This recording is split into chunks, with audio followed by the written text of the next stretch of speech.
സംസ്ഥാനത്ത് load shedding വേണ്ടിവരില്ലെന്ന് KSEB. മന്ത്രിയുടെ നേതൃത്വത്തിൽ ഇന്ന് ചേർന്ന അവലോകന യോഗത്തിലാണ് തീരുമാനം. മേഖലാ നിയന്ത്രണം ഫലം കണ്ടതായും കെ.എസ്.ഇ.ബിയുടെ വിലയിരുത്തൽ. വിവരങ്ങളുമായി മാനസ ചേരുന്നു.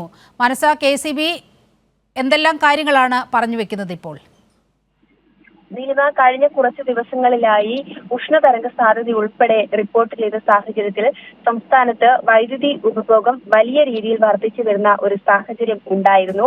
അതിനെ തുടർന്നാണ് വൈദ്യുതി പ്രതിസന്ധിയിലേക്ക് പോകുമെന്ന കണക്കുകൂട്ടലിൽ കെ.എസ്.ഇ.ബി വൈദ്യുതി മന്ത്രിയുമായി ആശങ്ക അറിയിക്കുന്ന ഒരു സാഹചര്യം ഉണ്ടായത്.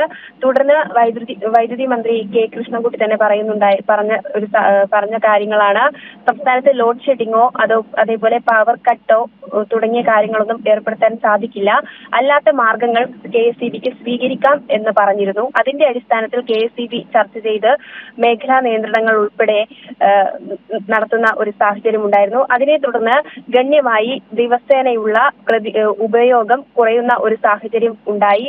ഈ മേഖലാ നിയന്ത്രണങ്ങളൊക്കെ കെ.എസ്.ഇ.ബി വൈദ്യുതി പ്രതിസന്ധി പരിഹരിക്കാനുള്ള മാർഗങ്ങളായി ഫലം കണ്ടു എന്ന് അറിയിച്ചു. അതിനെ തുടർന്ന് മന്ത്രിയുമായി ഇന്ന് ചർച്ച നടത്തി. ശേഷവും ഈ ഉന്നതതല യോഗത്തിലും ഇക്കാര്യങ്ങൾ തന്നെയാണ് പറഞ്ഞത്. മേഖല തിരിച്ചുള്ള നിയന്ത്രണത്തിൽ സംസ്ഥാനത്തെ വൈദ്യുതി പ്രതിസന്ധി നിയന്ത്രണ വിധേയമായിരിക്കുകയാണ്. ലോഡ് ഷെഡിങ്ങിന് സാധ്യതയില്ല. അത്തരത്തിലൊരു തീരുമാനമെടുക്കേണ്ട സാഹചര്യം നിലവിലില്ല.